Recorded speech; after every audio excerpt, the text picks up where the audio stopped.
On va continuer. La dernière fois, vous avez très bien fait le résumé tout à l'heure.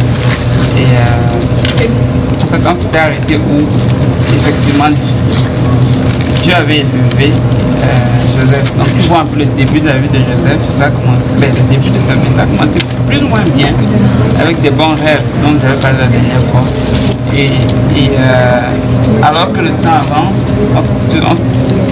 on réalise en fait que Joseph il marche dans la direction opposée de l'accomplissement de ses rêves. Donc plus le temps passe, plus les choses s'empirent. Et on était rendu au point où Dieu l'avait finalement sorti de prison pour le mettre directement à la position de premier ministre, littéralement à l'Égypte. Okay. Il était sorti d'Égypte pour se rendre directement en face de Pharaon, et qui était en fait, le roi d'Égypte. Et à cause du fait qu'il avait une intelligence qui venait de Dieu, Dieu lui a dit, tu vas être celui-là qui va exécuter le plan que Dieu a donné comme solution à cause de la famine qui va frapper le pays d'Égypte pendant 7 ans. Et ça élevait Joseph littéralement une position juste en dessous de celle de Pharaon. Il y avait juste le trône en fait, qui était Pharaon au-dessus de Joseph. Il n'y avait quasiment pas de différence. Ce que Joseph disait, c'était comme si Pharaon l'avait dit. Et ça, seul Dieu peut le faire. Amen. Il n'y a que Dieu qui peut faire de telles choses. Et Dieu l'avait fait pour Joseph. Mais jusque-là, quand tu regardes, son rêve n'était pas encore accompli. Ce n'était pas ça son rêve. Si vous vous souvenez, est-ce que quelqu'un se souvient du rêve de Joseph ici? Ce n'était pas encore ça son rêve. Il commençait à avoir de grandes choses. Dieu avait commencé à l'élever, mais ce n'était pas encore son rêve. Le plan que Dieu avait pour lui, ce n'était pas d'être le premier ministre d'Égypte. Et ça, c'est souvent notre erreur. Quand Dieu va commencer à nous élever, on va commencer à prendre plaisir aux bénédictions de Dieu et on va penser qu'on est arrivé. Non. Il faut toujours te rappeler du rêve initial que Dieu t'a donné. Il faut toujours te rappeler de ta mission. Tant que tu n'y es pas encore arrivé, tu n'as pas à arrêter. En réalité, même si tu arrives, un chrétien n'arrête pas. Le jour où tu arrêtes d'avancer, c'est le jour où tu retrogrades. Tu n'arrives pas à un moment donné, tu dis ok, là j'ai atteint le summum et puis là je peux commencer à stagner. Non, on nous demande toujours de garder le feu. Et c'est ce qu'il dit à l'église de Philadelphie dans le livre d'Apocalypse. On va parler là, sinon on va se faire. Mais c'est une des 7 églises dans le livre d'Apocalypse. Je pense que c'est l'église de Philadelphie. Il dit tu as ce feu là, mais il faut que tu gardes ce feu. Ok. Dans un chrétien, il faudrait toujours garder son feu. Justement, j'ai une question par rapport à ces 7 églises. Vas-y. C'est 7 anges. Ok, mais pourquoi 7 églises et chaque église a un ange. Oui. Mais pourquoi parmi les 7 anges, c'est juste un seul qui a eu le salut et les autres ont C'est un seul qui a eu le salut? Il va falloir que tu me montres ça. Oui, mais c'est comme s'ils étaient en concurrence. Non, ils ne sont pas en concurrence. Ils ne sont pas en concurrence. En fait, quand tu regardes, Dieu, premièrement, pour mettre ça en perspective, là, il parle de 7 églises et les 7 anges en réalité représentent des pasteurs de ces églises. Ok. Et pour chaque église qu'il prend, pour la plupart d'entre elles en tout cas, peut-être à l'exception d'une seule, il avait toujours fait un compliment à donner. Tu reconnais que tu fais telle chose, qui est ainsi de suite. Après, il allait donner aussi c'est quoi la chose qu'il faut corriger. Et la leçon en fait que tu tires de ça, c'est que tu ne vas pas trouver d'église parfaite sur la surface de la terre. Pourquoi? Parce qu'il y a des hommes qui font partie de l'église. Tant qu'il y a l'homme dans quelque chose, la chose va être imparfaite. Okay. Le facteur homme vient automatiquement avec une imperfection. Même si on parle des affaires de Dieu, l'homme est imparfait. Et ce n'est pas grave parce que Dieu a dû travailler avec les imparfaits, parce que Platon a travaillé avec les... Quand on a lu l'histoire d'Abraham, on vous a rendu compte qu'Abraham était très loin d'être parfait, mais que Dieu a fait des grandes choses avec Abraham. N'est-ce pas? Donc c'était ça le point, c'est de montrer que oui, vous avez fait des bonnes choses, mais vous avez encore telle et telle chose à rectifier. Et aujourd'hui, on se sert de ça pour donner des messages. Parce que tu vas voir par exemple certaines églises qui... Tu vas plus les identifier peut-être à tête de Laodicée ou celle de Philadelphie et ainsi de suite. Okay. Et n'est pas qu'il y avait des églises qui sont en concurrence l'une des autres. Ça, c'est pas tout ça. Et je pense même que la leçon que Dieu veut nous donner là, c'est en fait comment dire ça, un schéma de ce à quoi va ressembler l'église dans la fin des temps. Parce que même si tu vas dans le livre d'Ésaïe, chapitre 6, ça parle aussi de ces 7 femmes-là qui ont saisi un seul homme et qui vont dire nous voulons porter ton nom, mais nous voulons manger notre propre pain. Et ça parle de 7 femmes qui ont saisi un seul homme. Et là, ça parle aussi, quand tu regardes ça, ce qu'il est en train de dire, c'est que dans la fin des temps, la plupart des églises qui vont vouloir être sauvées, mais ne vont pas pouvoir vivre selon la parole de Dieu. La parole de Dieu, c'est le pain de vie, n'est-ce pas? Mais ils vont dire, ah non, on va marcher selon nos propres préceptes. Et j'en ai déjà entendu, croyez-moi. Hier, à l'évangélisation, j'ai rencontré une Française. Ah, nous, les Français, nous, on ne nous aborde pas comme ça. Nous, les Français, on ne nous dérange pas. Et puis, j'ai dit, ah oui, ça signifie que vous, la parole doit s'adapter à vous, les Français. Pardonne-moi, mais c'est toi qui dois t'adapter à la parole de Dieu. Ce n'est pas question qu'une religion, ou bien pas une religion, qu'une culture, ou bien un pays en particulier s'adapte à la parole de Dieu. No way.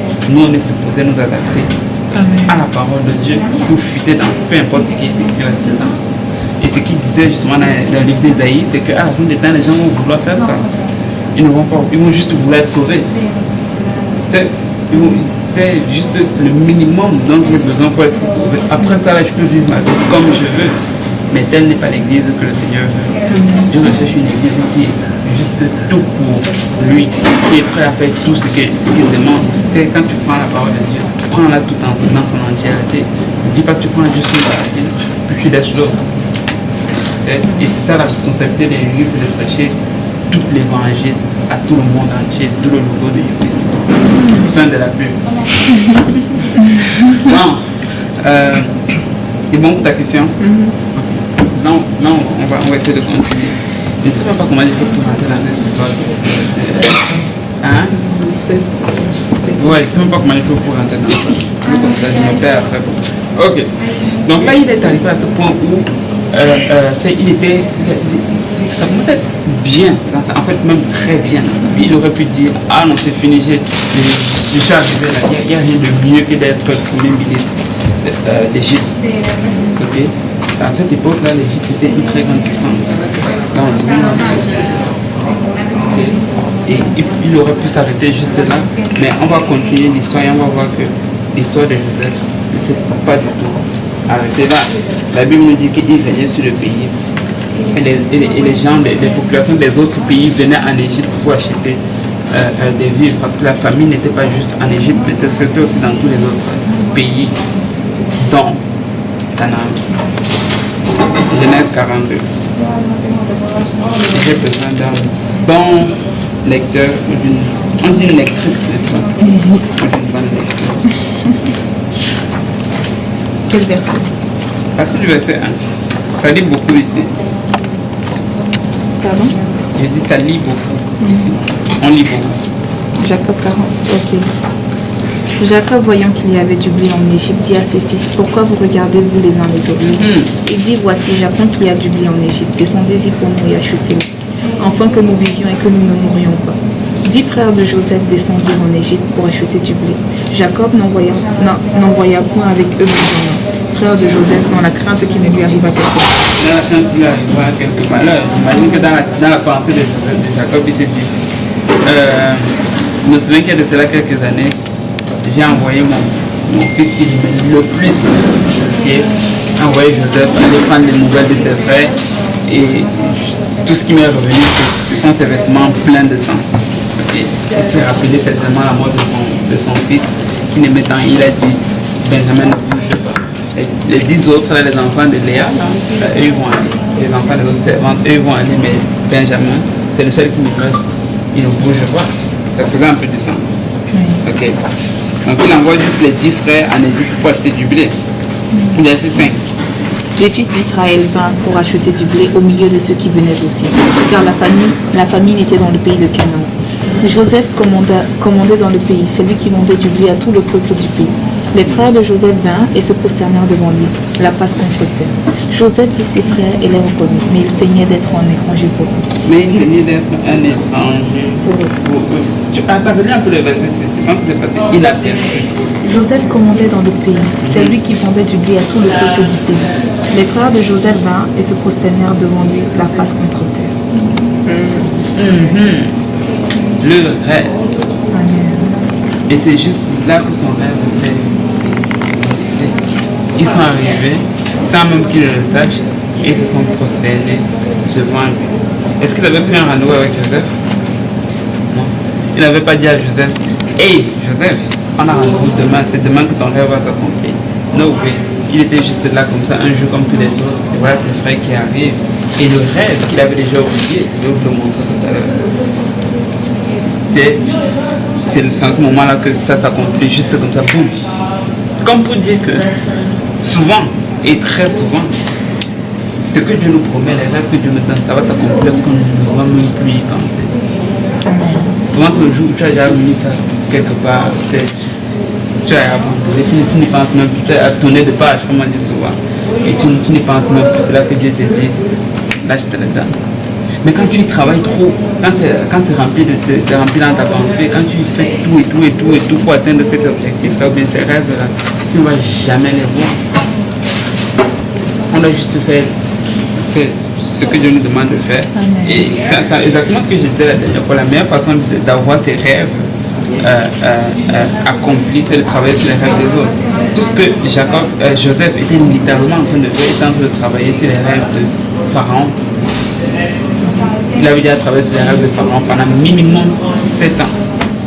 Pendant les 7 ans d'abondance, là, il était en train de travailler sur les rêves de Pharaon. Pharaon avait rêvé qu'il y avait ces vaches-là qui venaient, qui grassent, et puis il y avait des vaches maigres qui ont mangé les vaches qui grassent. Même chose pour les épis, ainsi de suite. C'était le rêve de Pharaon. Et il fallait une solution à ça. Et Joseph était en train de travailler à la solution. Mais il travaillait sur les rêves de Pharaon. Et c'est pendant qu'il est en train de travailler sur les rêves de Pharaon que lui, son rêve s'est accompli. Donc c'est ça la meilleure façon de faire. Et vous savez quoi? Il avait déjà oublié ce rêve-là. C'est parce que si vous allez dans Genèse 41, la Bible nous dit que Joseph, il avait 2 enfants. Le premier s'appelait Manassé. Il signifie Dieu m'a fait oublier de ce que il avait déjà oublié tout. Il avait déjà probablement tout oublié ce qui s'est passé en Égypte. Il avait déjà oublié tout ce qui s'est passé dans à Canaan et ainsi de suite. Il avait déjà tout oublié, c'était même plus dans sa tête. Il avait déjà tourné de page. Okay. Mais c'est en ce moment-là que Dieu a dit, je vais accomplir maintenant ton rêve. Pourquoi? Parce que les voies de Dieu sont au-dessus de nos voies. Dieu, Dieu nous donne un certain rêve. Il nous dit par exemple qu'on va avoir ça c'est l'exemple qu'on donne toujours, c'est le plus facile. Je n'aime pas prendre ce genre d'exemple. Moi, il te dit que tu vas être millionnaire. Okay. Moi, personnellement, ça me dit rien. Mais il te dit que tu vas être millionnaire. Okay. Et là, tu vas penser que ça signifie qu'il faut que tu ailles travailler 4 boulots. Et matin, midi, soir, tu es en train de travailler. Il faut que tu changes ton CV, il faut que tu commences à te battre. Alors que tu n'as pas besoin de tout ça pour te faire millionnaire. C'est ce que je veux dire. C'est exactement ce qu'il a fait avec Jacob. Il a fait passer de prison à Premier ministre. Et je ne vois pas où est-ce qu'il a passé une quelconque entrevue. Je ne vois pas où est-ce qu'il a allé faire l'école en administration ou bien en sciences politiques. Il n'est pas allé étudier sciences politiques à l'Université de Montréal pour devenir Premier ministre. Il est juste devenu Premier ministre du jour au lendemain. Comme ça. Parce que les voies de Dieu sont au-dessus de nos voies. C'est pas aussi qu'est-ce qu'il avait aussi dit à Abraham. Parce que quand il avait fait aussi une promesse de Dieu qu'Abraham promis la prospérité à Abraham, il avait dit que sa descendance irait en Égypte et qu'il serait servi en 400 ans. Alors c'est comme s'il faisait aussi référence à ce qu'il avait dit à Abraham.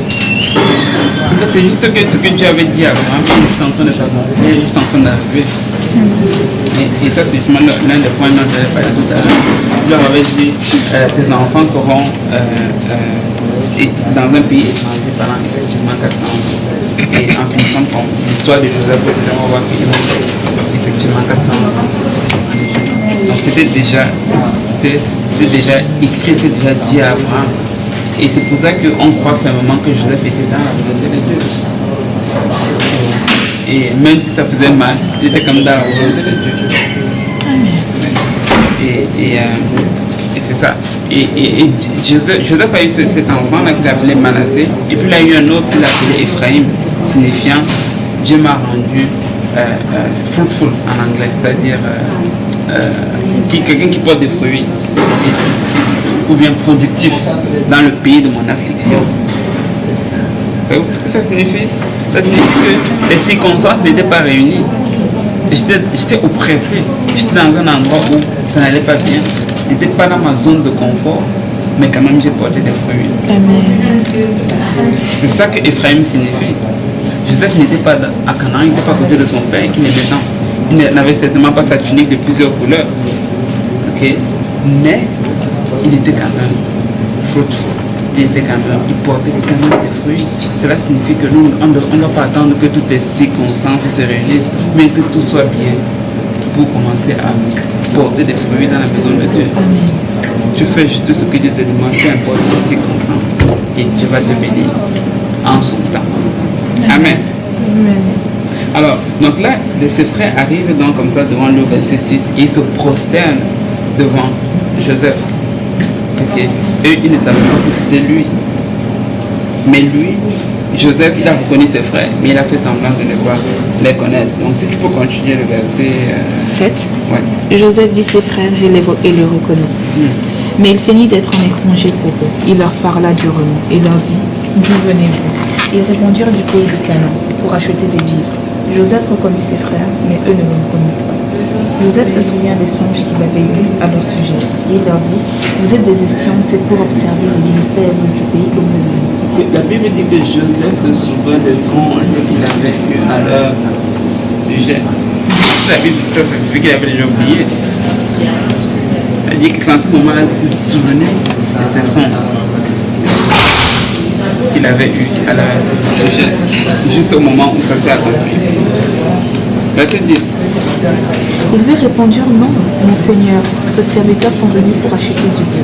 Nous sommes tous fils d'un même homme. Nous sommes tous fils d'un même homme. Nous sommes sincères. Les serviteurs ne sont pas des espions. Il leur dit, nullement, c'est pour observer les lieux faibles du pays que vous êtes venus. Je ne sais pas si vous voyez un peu ce qui s'est passé ici. Jacob leur dit juste que vous êtes des espions. Eux le disent, nous ne sommes pas des espions. Là, ils rajoutent encore toute leur histoire. Oh non, nous avons un seul père, on venait tous dans le même père de tel pays. Ils commencent à raconter tout un tas de choses qu'on n'a pas demandé. Et souvent, ce qui nous arrive, quand on est en panique, on commence à raconter. Oh, ma tante là-bas au village, elle s'appelle Cécile. Et son grand-père est mort en 1950. Et on commence à raconter des choses qui n'ont juste pas rapport. Et ça va leur coûter un peu cher par la suite. Verset suivant. 12. Il leur dit nullement, c'est pour observer les lieux faibles du pays que vous êtes venus. Ils répondirent, nous tes serviteurs sommes tous frères, fils d'un même homme, au pays de Canaan. Et voici le plus jeune est aujourd'hui avec notre père. Il y en a un qui n'est plus. Joseph leur dit, je viens de vous le dire, vous êtes des espions. Voici comment vous serez éprouvés. Par la vie de Pharaon, vous ne sortirez point d'ici que votre jeune frère ne soit venu. D'ici que votre jeune frère ne soit venu. J'imagine qu'il y a probablement une question qui c'est un point d'interrogation dans la tête de moins de personnes ici. C'est quoi? C'est quoi le point d'interrogation? Il y a pas une question. Moi, la première fois que j'ai vu ça, je me pose une question. Vous ne vous posez aucune question? Il a fait exprès. Qui savait? S'il savait qu'il y avait un frère. Oui, c'est. Il veut que le frère. Dans la question, pas la réponse. Pourquoi il veut que le plus jeune? Mais pourquoi il veut que le plus jeune? Ouais, quelque chose. Pourquoi est-ce qu'il fait ce frère du moment? Pourquoi est-ce qu'il fait tout ça? Okay. Moi, je me suis posé la question, mais pourquoi c'est quoi la fin? Moi, je pense qu'il est juste content de voir ses frères et juste les embrasser. Ou alors être fâché de ses frères et les tous les tuer. Je veux dire l'un ou l'autre. On va voir pourquoi il commence à ça. Mais on va voir la réponse un peu plus tard. Et la réponse en fait fait le point même de la leçon de nous, en quelque sorte. Okay, c'est la raison pour laquelle je veux soulever ça. Okay. On se demande pourquoi est-ce que Joseph est en train de traiter durement ses frères ici. On continue. Envoyez l'un de vous pour chercher votre frère et vous restez prisonniers. vos paroles seront éprouvées, et je saurai si la vérité est chez vous. Sinon, par la vie de Pharaon, vous êtes des espions. En fait, il a répondu à la question. Il dit, je saurai si la vérité est chez vous. En fait, il voulait les éprouver. Parce qu'il connaît ses frères. Il s'est dit, ah, voilà mes frères qui m'ont changé. Parce que c'était un nombre d'années qui sont passées. On va voir s'ils ont changé. Il dit, je saurai si la vérité est chez vous. Et croyez-moi, Joseph était vraiment déterminé à les éprouver. Il voulait être sûr sans l'ombre d'un doute que ses frères avaient changé. La suite. Il les mit ensemble 3 jours en prison. Le 3e jour, Joseph leur dit, faites ceci et vous vivrez. Je crains Dieu. Si vous êtes sincères, que l'un de vos frères reste enfermé dans votre prison. Et vous partez, emportez du blé pour nourrir vos familles. Et emmenez-moi votre jeune frère afin que vos paroles soient éprouvées et que vous ne mouriez point. Et ils les firent ainsi. Ils se dirent alors l'un à l'autre, oui, nous avons été coupables envers notre frère, car nous avons vu l'angoisse de son âme, quand il nous demandait grâce et nous ne l'avons point écouté. C'est pour cela que cette affliction nous arrive. Ruben, prenant la parole, leur dit, ne vous disais-je pas, ne commettez point un crime envers cet enfant, mais vous n'avez point écouté, et voici son sang est redemandé. Il ne savait pas que Joseph comprenait, car il se servait avec eux d'un interprète. Elle se servait avec eux d'un interprète. Et là, on commençait à voir l'attitude des repentants de leurs frères, des frères de Joseph. Et ils commencent à avoir de remords. Ah oui, c'est de notre faute, c'est en fait ce qu'on a fait. Et elle est en train de retomber sur nous, nous sommes juste en train de payer le prix. Mais on peut dire qu'il est un peu en train de se venger. Par la suite, on va voir qu'ils se mangent même pas du tout. Oui, oui. Et maintenant, là, on peut voir c'est un peu comme s'il manifestait sa colère. Non, non, il ne manifeste pas sa colère. C'est même une bonne chose que tu une bonne chose.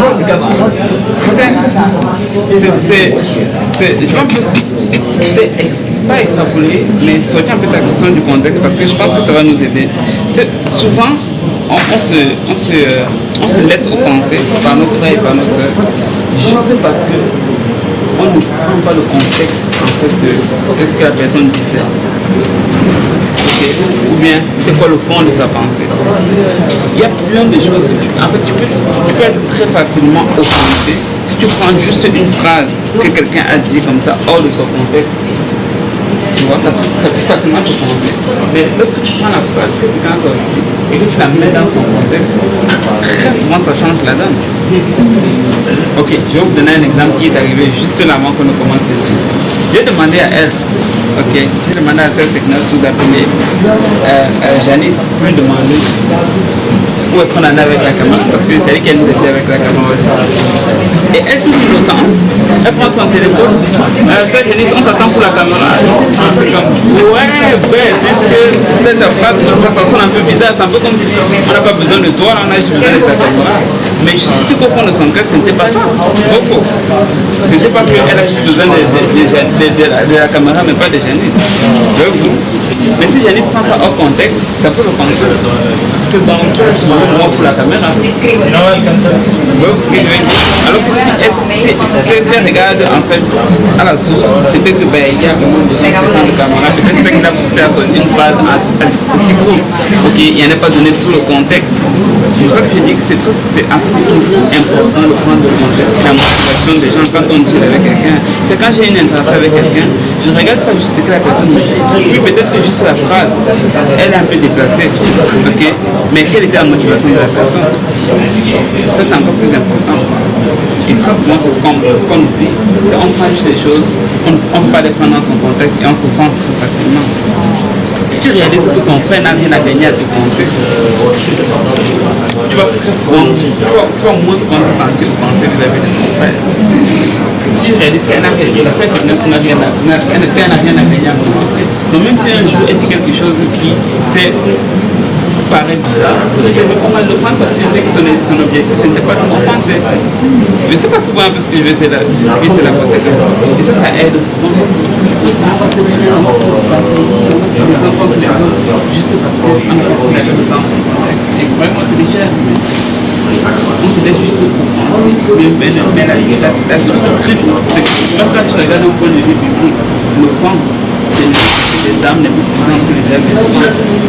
Que utiliser le peuple de Dieu, l'offense. I just received a text. C'est pour ne pas se penser, pour mettre des barrières, nous allons le faire. Et ça, c'est une des choses. Dans ton contexte, qu'est-ce que le frère a dit en arrière de cela? Quelle était sa pensée? Quel était le contexte? Quelle était sa motivation? Ça aide souvent. Amen. Donc peut-être ici, il n'avait pas une mauvaise motivation vis-à-vis de ses frères. C'est qu'il faisait paraître Dieu. Un peu comme des fois les parents peuvent paraître Dieu envers ses enfants. Mais quelle est sa motivation? C'est Dieu qui vient de c'est ce qu'il disait, si c'était qu'il voulait se venger, il n'allait même pas argumenter avec eux, il allait juste les mettre en prison, il avait le pouvoir de le faire. Il allait juste les mettre en prison et peut-être qu'ils allaient là. Mais c'était vraiment dans le but de la trouver. C'est bon? Ensuite, tu as quel verset là? Au 24.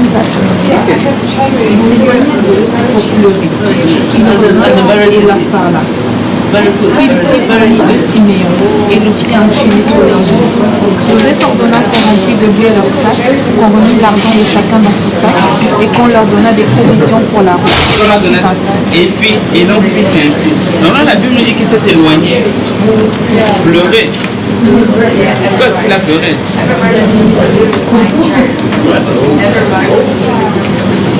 Il était touché que c'est Pas juste ça. Exactement. Mais il était touché que, waouh, mais ils ont vraiment changé. Mais malgré tout, c'était pas encore assez. Il s'est dit, ils ont le remords. Parce que ils pensent au fait qu'ils m'ont vendu et que là maintenant ils ont le remords par rapport à ça, ça veut dire que quelque part là, leur cœur est différent.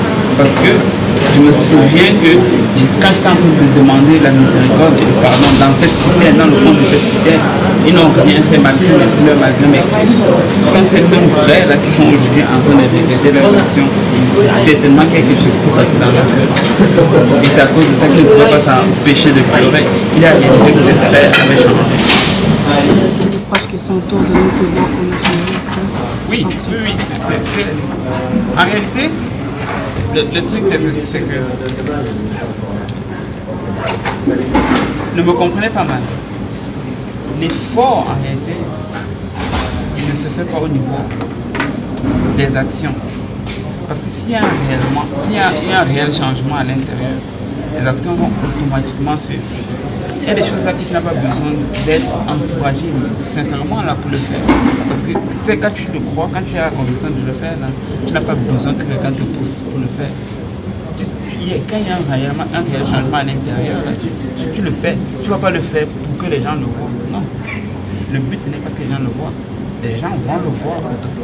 Parce que ton changement intérieur va se refléter à l'extérieur, mais ton but, ce n'est pas que les gens le voient, ce n'est pas ça le but, parce que si là est ton but, mais il y a un jour tu ne vas pas le faire.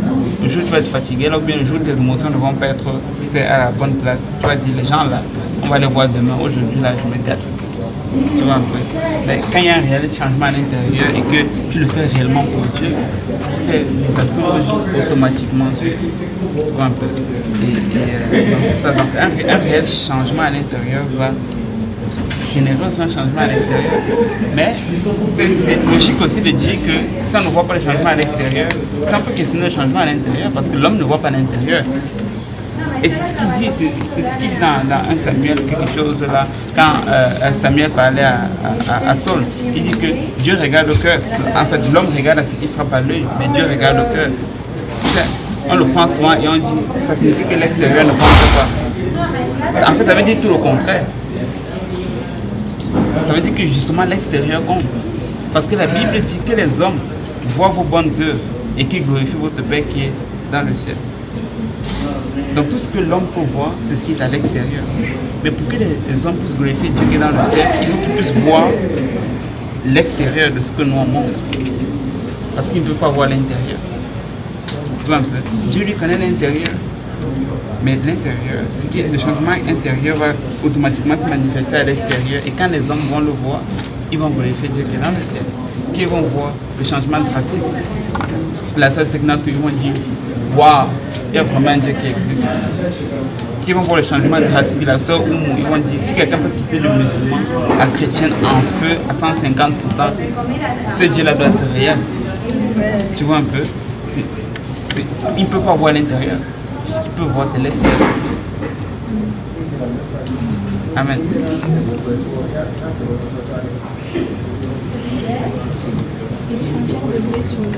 Ils chargèrent le blé sur leurs ânes et partirent.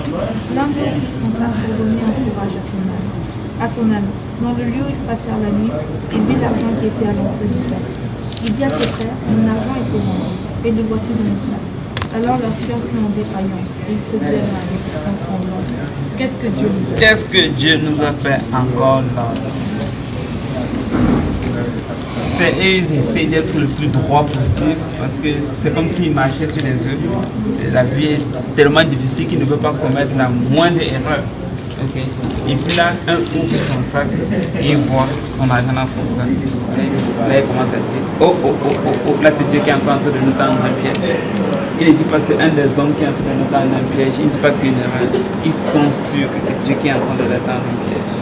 En fait, ils sont sûrs que c'est Dieu qui veut les punir, quelque chose. Parce qu'ils réalisent que si leur argent est là, ça signifie que Joseph va courir après eux. Il a dit, tu as volé mon argent. Donc ce que je te disais était juste des espions. Donc ils voyaient juste la prison. Quand ils voyaient leur argent dans le sac, là, ils ne voyaient pas l'argent réellement, ils voyaient les chefs. Ils voyaient la prison. C'est pour ça qu'il dit, mais qu'est-ce que Dieu nous a fait? La Bible dit que leur cœur est tombé en défaillance. Alors ça va comme si ton cœur tombait dans tes poumons. C'est le genre, tu as vu des amis, c'est la fin de la fin. Okay. Ils ont commencé à trembler. Mais tous ces petits points-là nous montrent qu'ils avaient tellement changé. Les frères et les frères. Parce que je ne pense pas que ces mêmes frères-là, si tu les prenais quelques temps avant, ça allait même importer pour eux. S'ils étaient prêts à tuer leurs frères, ils allaient certainement être prêts à dévoiler de l'argent. Ok. Mais là, juste le fait qu'ils ont trouvé l'argent dans leur sac, leur cœur est tombé à défaillance. Parlant très fort du changement qu'il y avait dans leur cœur. Amen. Amen. La suite. Ils revinrent auprès de Jacob, leur père, dans le pays de Canaan, et ils lui racontèrent tout ce qui était arrivé. Ils dirent, l'homme qui est le seigneur du pays nous a parlé durement, et il nous a pris pour des espions. Nous lui avons dit, nous sommes sincères, nous ne sommes pas des espions. Nous sommes 12 frères, fils de notre père, l'un n'est plus. Et le plus jeune est aujourd'hui avec notre père au pays de Canaan. Et l'homme qui est le seigneur du pays nous a dit, voici comment je saurai si vous êtes sincères. Laissez auprès de moi l'un de vos frères, prenez de quoi nourrir vos familles, partez et emmenez-moi votre jeune frère.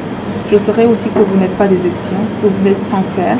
Je vous rendrai votre frère et vous pourrez librement parcourir le pays. Lorsqu'ils vidèrent leur sac, voici le paquet d'argent de chacun était dans son sac. Ils virent, eux, leur père, leur paquet d'argent et eurent peur. Jacob, leur père, leur dit, vous me privez de mes enfants. Joseph n'est plus, Simeon n'est plus, et vous me prendrez Benjamin. C'est sur moi que tout cela retombe. C'est sur moi que tout cela retombe. Et là, Joseph commence à faire une sorte de deuil. Ici, là. Okay? Il est en train de dire, non, mais mon fils Benjamin ne va pas retourner là-bas. Et parce que j'ai déjà perdu un, je ne veux pas en perdre un deuxième. On va sauter la longue histoire. On va aller directement au chapitre 43. Et donc là, ils sont arrivés là, dans leur pays de Canaan avec la provision qu'ils ont achetée en Égypte. Probablement que ça pouvait suffire pour un certain nombre de temps. Mais certainement pas pour toute la vie. Donc, Jacob, il pouvait dire, je n'envoie pas mon fils Benjamin. Pourquoi? Parce qu'il y avait la nourriture à côté. Et imaginez-vous, quand la nourriture là va finir, qu'est-ce qui va se passer? Là maintenant, il va plus penser avec ta tête, il va penser avec le sang. Alors il pouvait dire, ah non, je ne vais pas envoyer mon fils Benjamin parce qu'il y a la nourriture. C'est correct, il vient de revenir avec la nourriture. Mais alors on voit maintenant ce qui se passe parce que la nourriture finit. Genèse 43. Quel verset? La famine s'appesantissait sur le pays. Quand ils eurent fini de manger le blé qu'ils avaient apporté d'Égypte, Jacob dit à ses fils, retournez acheter-nous un peu de vivre. Retournez acheter-nous un peu de vivre. On dirait qu'il a perdu la tête.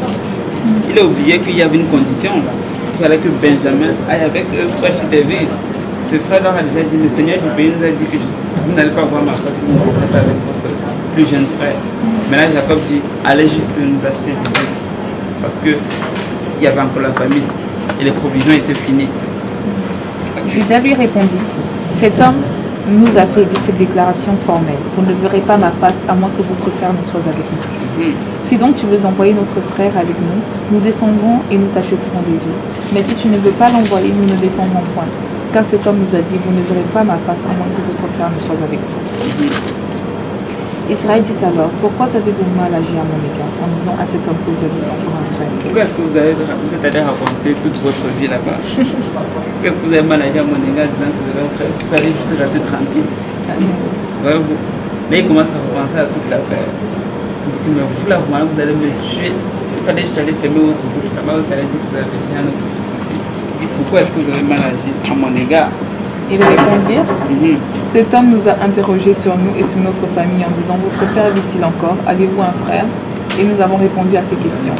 Pouvions-nous savoir qu'il dirait, faites descendre votre frère?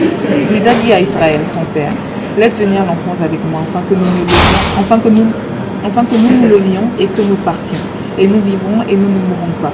Nous, toi et nos enfants. Nous, toi et nos enfants qui partent. Judas et ses frères.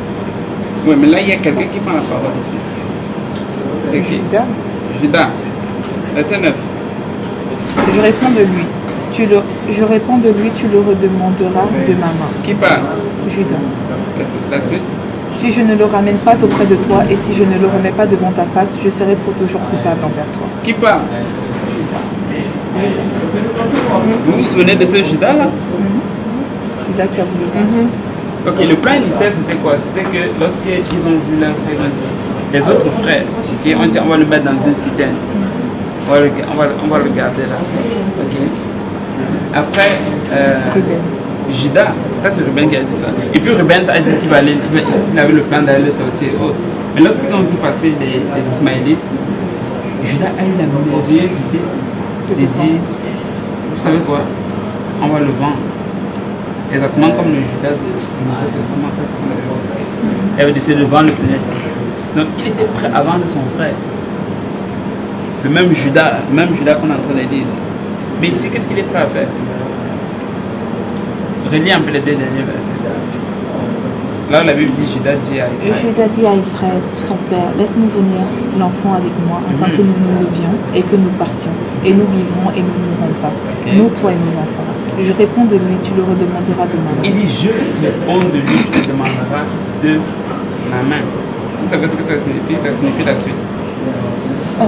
Si je ne le ramène pas auprès de toi et si je ne le remets pas devant ta face, je serai pour toujours coupable devant toi. Il serait toujours coupable envers toi. Voyez-vous ce qu'il a dit? Il a dit, je serai toujours coupable envers toi. Et si tu continues même vers là, tu vas te rendre compte que Judas, il était prêt carrément à perdre sa vie pour son petit frère, Benjamin. Le même Judas qui était prêt à vendre son frère, qui a décidé de vendre son frère. Le même Judas est prêt à perdre sa vie pour son autre petit frère. Judas avait réellement changé. Ce n'était pas le même Judas qu'on a vu quelques chapitres. Il y avait complètement un changement à l'intérieur de son frère. Certainement que Joseph ne voit pas tout cela, mais il va s'en rendre compte par la suite. Il va s'en rendre compte par la suite. Dieu avait eu le temps réellement de travailler dans leur cœur. Dieu avait réellement le temps de travailler dans leur perspective des choses. Et ce même Judas qui était prêt à vendre son frère, là il est prêt à donner sa vie pour son frère. Et ça, je crois que ça Dieu peut faire. La suite. Car si nous n'eussions pas tardé, nous serions maintenant 2 fois de retour. Israël leur perd leur vie. Puisqu'il le faut, faites ceci. Prenez donc pour vous ça des meilleures productions du pays, pour en apporter un présent à cet homme. Un peu de baume, un peu de miel, des aromates, de vanille, des pistaches et des amandes. Prenez avec vous de l'argent au doux et remportez l'argent qu'on avait mis à l'encre de l'os. Peut-être était-ce une erreur. Prenez votre père et levez-le, retournez vers cet homme. Que le Dieu Tout-Puissant vous fasse trouver grâce devant cet homme. Et qu'il laisse revenir avec votre frère et Benjamin. Et moi, si je dois être privé de mes enfants, que j'en sois privé. Et moi, si je n'ai prouvé de mon enfant qu'une emploi privé. Waouh! Ça, c'est Jacob qui parle. C'est lui qui a dit que son fils ne va jamais retourner en Égypte parce qu'il ne veut pas le faire. Là, il me dit si je dois être privé de mon enfant, que j'en sois privé. Pourquoi? Simplement parce que son ventre était vide. C'est juste ça. Rien d'autre. Comme quoi, des fois, le ventre de l'homme, très dangereux. Ce que l'homme peut faire parce que son ventre est vide, vous ne pouvez pas imaginer ça. Là, parce que son ventre était vide, il a dit voilà, je suis prêt à envoyer mon fils. Il était prêt à sacrifier son fils. Il dit s'il doit être privé de mes enfants, mais que j'en sois privé, juste parce que le ventre était vide.